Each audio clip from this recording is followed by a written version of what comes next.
महाराणा प्रताप का जन्म 1540 ईस्वी में राजस्थान के कुंभलगढ़ में हुआ था। महाराणा व मुगल बादशाह अकबर के बीच हुआ हल्दी घाटी का युद्ध काफी प्रसिद्ध है, क्योंकि इस युद्ध को इतिहास के कई बड़े बड़े युद्धों में बड़ा माना गया है। मालूम हो कि यह युद्ध 18 जून 1576 में 4 घंटे के लिए चली थी, जो काफी विनाशकारी साबित हुई थी।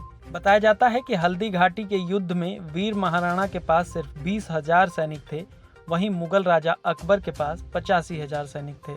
युद्ध काफी भीषण था, लेकिन महाराणा ने कभी हार नहीं मानी। वे मातृभूमि के आक्रांताओं से बचाने के लिए संघर्ष करते रहे। बताया जाता है कि इस युद्ध में महाराणा ने 81 किलो के भाले का प्रयोग किया, वहीं उनकी छाती पर 72 किलो के भारी कवच थे। वो 2 तलवार भी रखते थे, जिनका वजन 208 किलो बताया जाता है। अक्सर कविताओं में महाराणा प्रताप के घोड़े का जिक्र हमने सुना है। उनके घोड़े का नाम चेतक था, जो उन्हें अत्यधिक प्रिय था। बता दें कि चेतक अपने स्वामी का बहुत वफादार था और वह युद्ध में होशियारी के साथ महाराणा को बचाता था व दुश्मनों को छका देता था। कहा जाता है कि महाराणा अपने चेतक पर सवार होकर लड़ाई कर रहे थे, वहीं मान सिंह हाथी पर सवार होकर लड़ाई कर रहे थे। राणा ने मान सिंह पर भाले से प्रहार किया और वे उन्हें न लगकर उनके महावत को लग गया। महावत ने सूंड में लगी तलवार से चेतक बुरी तरह घायल हो गया और चेतक को घायल देख मुगल सेना महाराणा पर तीर की बरसात कर दी। चेतक के पैरों से बुरी तरह खून बह रहा था, फिर भी वो महाराणा को सुरक्षित स्थान तक छोड़ आया। महाराणा तो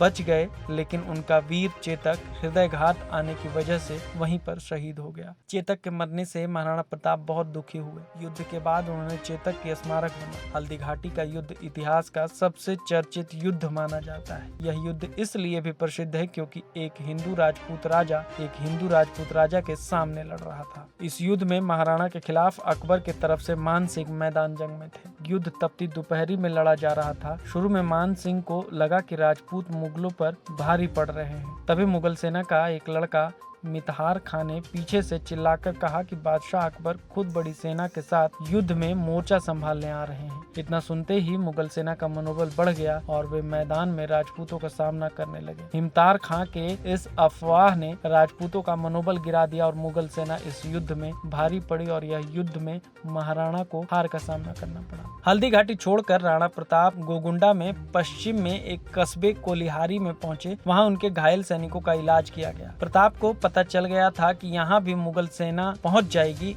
इसलिए वे वहां से अपने परिवार व फौज को सुरक्षित जगह भेज दिए और 20 सैनिकों को किले की सुरक्षा के लिए लगा दिया। वे 20 जवान मुगलों से लड़ते हुए शहीद हो गए। प्रताप को युद्ध की आशंका पहले से थी, इसलिए उन्होंने गुंडा की राशन रुकवा दी थी, जिसके बाद मुगल सेना को खाने के लाले पड़ गए थे। कहा जाता है कि इसके बाद मुगल सेना अपने घोड़ों को मार कर खाने लगे। इतिहास की कई पुस्तकों में हल्दी घाटी की लड़ाई का जिक्र है, जिसमें मुगलों की स्पष्ट जीत का अलग अलग मत है। इस इतिहासकारों का कहना है कि स्वयं बादशाह अकबर भी इस लड़ाई से खुश नहीं थे। कहा जाता है कि युद्ध में जनरल रहे मान सिंह आसफ खां काजी खां को अकबर ने दरबार में आने से मना कर दिया था।